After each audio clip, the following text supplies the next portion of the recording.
everyone. Welcome to the first day of our 3-day Career Advancement Bootcamp. My name is Haixia, host of today's event. We're honored to have Dr. Elizabeth Xu and Ms. Pat Zimmerman to talk about how to build a better relationship with your manager. This event is organized by A2C Academy, Women in Technology International, and the Be the Change Foundation. At the end of the session, Dr. Elizabeth and Ms. Pat will answer questions from the audience. Elizabeth and Pat are excellent executives, leaders, mentors, friends, and coaches. I joined the A2C community last year and learned a lot from both of them. They always bring out the best in people and motivate them to reach their fullest potentials. For example, quite a few students got promoted in 6 months or transitioned into more exciting roles and became more positive overall. Elizabeth is a public company board member and the CEO of A2C Academy. She has served as 2 CTO positions of billion-dollar revenue companies, CP Group and BMC Software. Dr. Elizabeth Xu has taught at Stanford University for 6 years about leadership, and currently is a guest lecturer at Stanford University, teaching digital transformation at the Department of Management Science and Engineering. She's also the advisor for MIT Innovation Initiatives. Ms. Pat Zimmerman has been Elizabeth's mentor for 30 years. She retired from AT&T at age 43. She retired the second time from the positions of the chairman and president of Osher Lifelong Learning Institute, University of Nevada, Reno.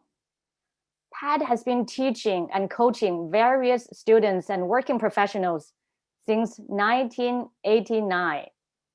Yes, 1989. She has contributed significantly to the community. Let's welcome Elizabeth and Pat. Thank you. And thank you so much, Haixia. It's really great to have you as the host. It is really a great honor for me to speak to all of you. Since the pandemic, as well as because of the Asian hate, many companies start to look at how can we, meaning the company, help Asian, especially Chinese, to advance their career, because many of you felt strongly that you have been ignored. And not only just Chinese, but the Asian in general. I know most of the people here are Asian. And then this is why we felt that strongly that we need to contribute to the community as well. So what we're doing here is we pick some of our class content from our career training, 14 months career training event that Haixia and many other students attend, and try to teach our community and try to solve some common issues. And so please just bring all your questions. In the meanwhile, anytime we want to do something, we really need to know our audience, right? So we like to know a little bit about you before we start to talk about the particular topics. Would you please fill in the poll, please? Thank you. And we like to know where are you coming from, and also what kind of position you have, and what kind of career goals you like to have. And also, we'll share this information back to you as well. So let's run this a little bit. So don't worry. I think knowing the audience, knowing everyone is extremely important. So Patty, now you can unmute yourself. Okay, I'm here, unmuted. Okay, you have your video on as well? Yes, I do, yes. Okay, perfect. Oh, this is awesome. So Pat has been teaching me since 1990. It's been 31 years, Pat. I just still remember the very first time I went to your house. That was the brand new world. That was the whole new world that you opened to me. And when I was a student, and then you taught me English, you brought me to the society, we went to the campaign, we did a volunteer, we did a t-shirt sales, we did so many other things. And together, I think your philosophy of learning from doing things together, it is the base of A2C Academy. And we do a lot of practices. Like every week, we have 3 Q&A sessions. Mm-hmm. And if look at the 14 months, you can, 14 months, you time each month, let's say 4. You time 4, you time 3. Think about it, over 100, sometimes over 100. It's about over 150 Q&A sessions we have. And on top of that are the public events and also classes. So we have a very close interaction with everyone. So it's really great. So now we have about 53% of people already did the polling. And I'm going to end the poll and share the result with all of you. Okay. So I'm going to share the result. So, all right.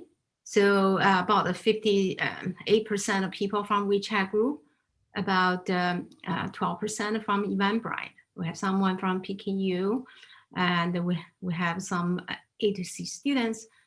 And we have a manager, director, and a VP, scientist. We also have the highest job role is C-level.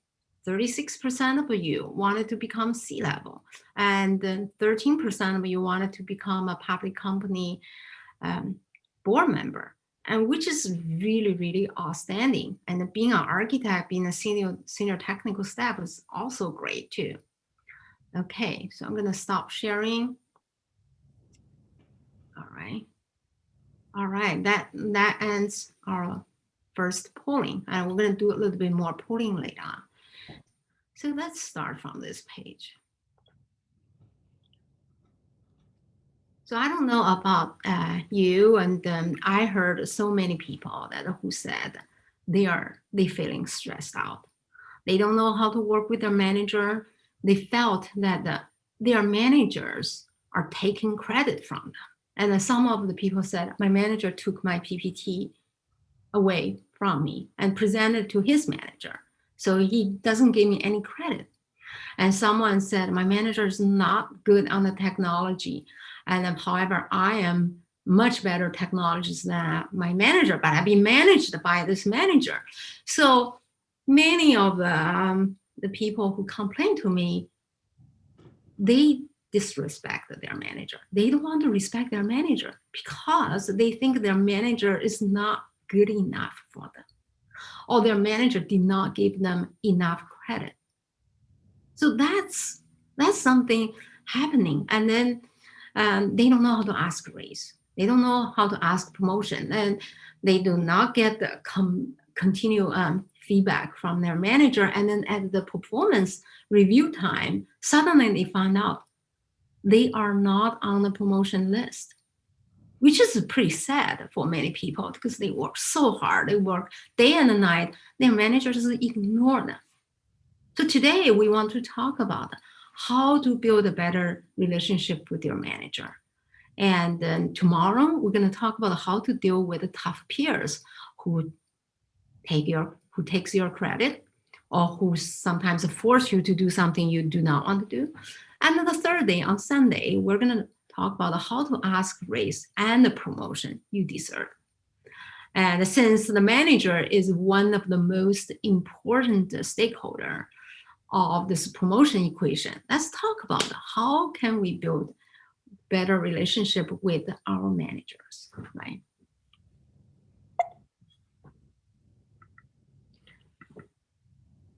And first of all, someone said, why do people want to become a manager? So why do their manager want to become managers, right?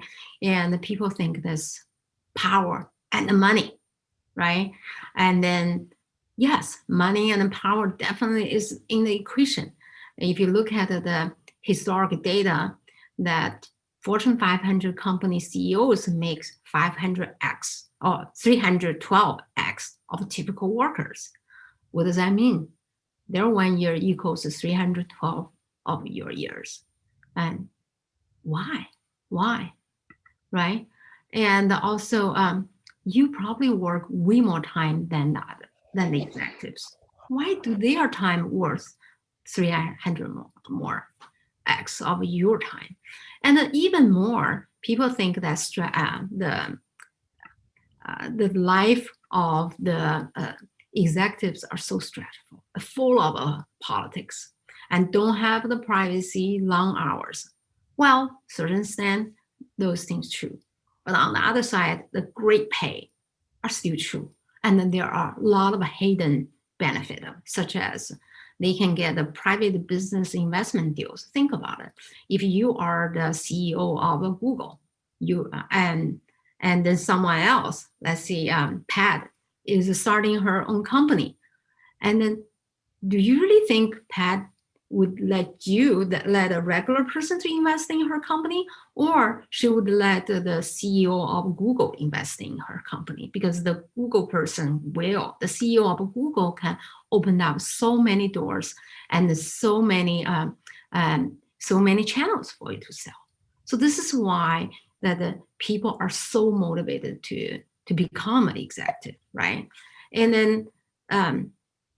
then the problem here is, why are you not there them yet? So the biggest question is, do you think that your children can be one of them? And then one of the myths is, throughout our career or our life, at the beginning of our life, the only thing we are learning is how to get A. We try to do things perfectly. And we also carry this kind of thinking to our workplace.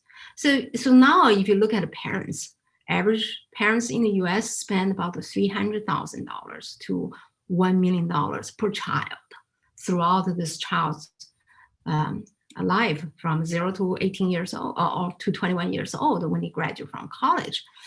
Everything, every day, the children are learning one thing: how to do things perfectly, how to play piano perfectly, how to play music instrument perfectly, how to do math equation perfectly. And then they are so good at getting A.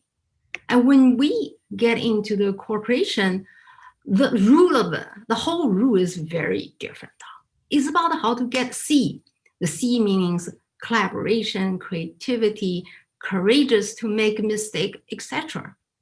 But we, as a person, we do not invest in learn how to get a C. Like I invest heavily in my career. I went to Stanford, I went to Harvard, I went to Dale Carnegie. I went to so many trainings throughout my career, because I really want to understand, how do the executives get into their position? What is exactly the rule and the games that people played in the corporate, right? And yearly, we did a survey. Yearly, people spend about $500 each year when in their career development, or they think that buying a purse is more exciting than going to some boring training. So all of you, because you're here, you already beat 95% of people. 95% of people don't think they should even spend time and listening to this boring topic. And they just expect that a promotion will happen to them magically. And I have to tell you a story that one time I went to Mount Jade. I was on a panel. One of the guy that I knew for a few years, he had a very rapid career trajectory. He was a director, and then 5 years later, he became a major public company board member. And we asked him and said, how did you advance your career so quickly? He said, well, I did one thing. He spent about $20,000, $25,000 each year, bought a private room at the 49er games. So he would he took the board members, CEOs from various companies to those private rooms and watching games. And they spend 3-4 hours together drinking and talking. He said that during those sessions, they didn't really watch the game. They just went there, have fun and cheer with the game whenever, have a great running. And then what they did was they talked about the hidden moves. They talked about the private opportunities. And that's why he got into the C-suite, because he's a super smart, hardworking guy. And he is a great guy. He definitely have all the special characteristics that the A player has. But also he spent so much money to do that. And then not only that, he said he also spent $10,000 each year. He went to different business schools. And I said, what do you learn? He said, I learned everything they admitted to me. I said, why? He said, I didn't go there to learn. I went there to make networking. So his network is fabulous. So I learned from him. I did the same thing. And I felt I literally upgraded my network. I tell you one more story that back in 2000,